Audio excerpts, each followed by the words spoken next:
Welcome to the VarsityKansas.com Big Show. I am Joanna Chadwick of the Wichita Eagle and VarsityKansas.com, and we are taping here at KSN.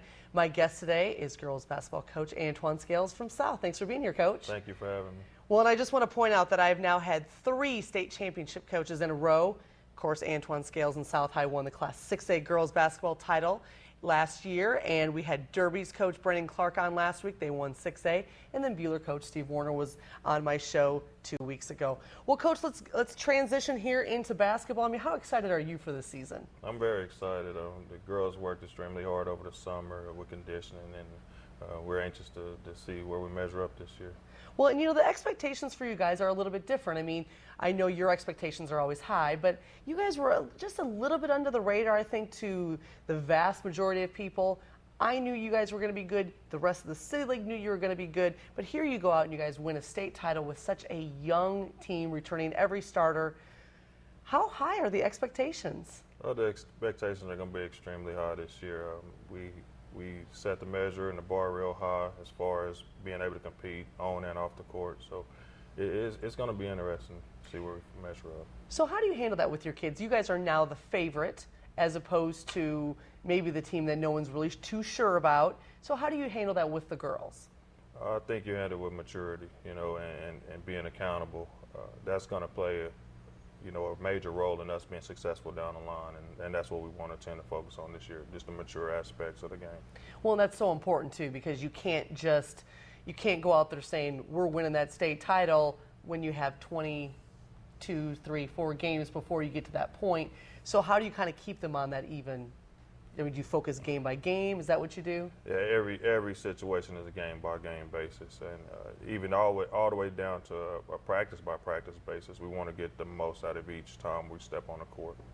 All right, we'll talk a little bit about some of your players. You have such talent there. You got a couple seniors, Madison, Northcutt, and Alidria Franklin. Why don't you start with them and kind of what they bring for you? They're going to bring this year that senior leadership. Being able to go and play, you know, at a college level is going to be extremely a great support and cast for these girls, and they're going to bring a lot of experience and depth as far as our team is concerned. And Madison, she's such a fighter inside, isn't she? She always amazes me how she's always able to get to that basketball. Yeah, she's tough. She's tough. Alidria, she's not a slouch either. She knows how to get after it on the defensive end and knocking down big shots when it really counts for us. You got the junior Curia Rogers, who, man, that girl, she is so athletic. I mean, we saw her in the championship game last year, you know, the final 45 seconds, and she's blocking a couple shots. I mean, how good can Curia be? Curia can be extremely good. It's just what Curia is going to show up. That's what we always tell and demand of her in practices and in games. You know, she's probably my most highly gifted, talented athlete that I have, and if she brings her A game, it's going to be tough for anyone to beat us. When she's kind of taking plays off, it becomes extremely tough for us. All right, and then of course you had a couple of freshmen starting last year with Erica Mattingly and Kendra and Elliott. Those girls are going to make some waves in the City League for the next 3 years. I mean, those girls, you need a lot out of them again this year, don't you? Yeah, I'm extremely excited about Erica and her work ethic and everything that she brings to the table as far as our team is, you know, being a catalyst in generating the flow and the tempo of the game. And then, you know, it's just nevertheless, you can't say the less about Kendra. And she knows what part she plays with our team and how big she is for our team, and her being able to go out and compete on a daily basis is extremely important for us. I expect her to dominate. That's what I tell her every time she steps on the court. Well, you know, I only saw there was a couple games where I saw her where I think what impressed me about your team so much is what I'm trying to say is that there isn't just a one person here. I mean, as much as Kendra can dominate or Curia, every one of these kids is so good. But we saw in the championship game, Kendra falls out. You guys don't fold there. You guys still go out and you're able to win that. But what can Kendra do for you inside that can make her such a dominant player? Just the inside presence of the game being her strength and being able to rebound. Also, she's able to knock down the outside shot, and that poses a lot of threats for teams that we face. Okay, well, let's talk a little bit about the City League then. You know, I think Heights, who you played in that championship game, you know, they've dominated the City League over the past decade, and they're going to be, to me, I think they're going to be a little bit down. But where do you kind of see the City League shaking out? I think that the City League is still going to be an interesting race. I think that every team besides ourselves is working extremely hard, and like I said, we become the 100 now. So teams are in preparation on trying to defeat South High. I tell our girls that every single game that we play is a state championship game for the team that we're facing, because ironically now we become the 100. So we just got to bring our A game and make sure we work extremely hard in practice. All right. Well, Coach, thanks so much for being here today. I sure appreciate it. Good luck to you Friday. Thank you. All right. Well, let's take it back a little bit here to the weekend. And, of course, it was state championship football. And we had a couple area champions over the weekend. It was Derby winning Class 6A. I was up there watching them beat Shawnee Mission East. It was an incredible game. And I was really impressed with a Derby team that had really not been tested since the first game of the season when it lost to Salina South. And there it was, tested against Shawnee Mission East. And they really just made the big plays. Travis Young had a huge punt return there in the final minutes of the game to get them to the 24-yard line. Jeremy Dunham hits Caleb Arnold for the game-winning touchdown. They still had to get 2 more takeaways in the final minute, but, you know, it was an impressive showing for Derby. This was a team that was expected to be there, and they lived up to it, and I know that that is so difficult to do. Much props to them for being able to come out and lose that opening game and then to rattle off 12 wins, and it was a very good showing there. Congratulations to Derby and Coach Clark.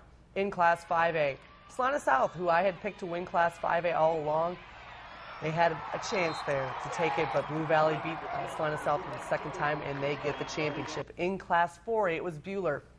And, of course, I think we all put Buhler in that category as one of the West teams that could win Class 4A. We all know how strong West is year after year, and yet, did we really expect Buhler to get there?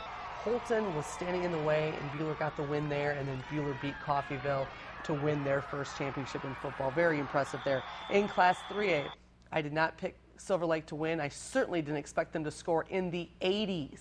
Yes, that was a huge scoring game. Dalen Kruger had an amazing game for Silver Lake. This kid has been playing without an ACL, and they go out and they get that championship.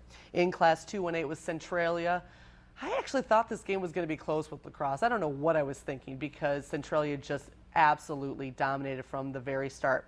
All right, we have all Metro football that will be released on VarsityKansas.com on Monday, which is today, and it will be in Thursday's Wichita Eagle along with the All Area League football teams. And on Sunday, December 8th, we will run the all-class football teams as well as the top 11 team, which will be released on Tuesday on VarsityKansas.com.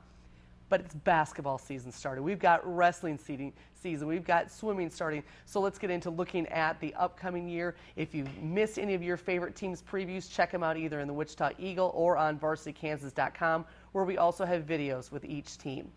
And we've got some games that really are looking good for this Friday night. In the City League, you've got Northwest at North. North, of course, is the reigning City League champion. No Connor Frankamp. How are they going to come out?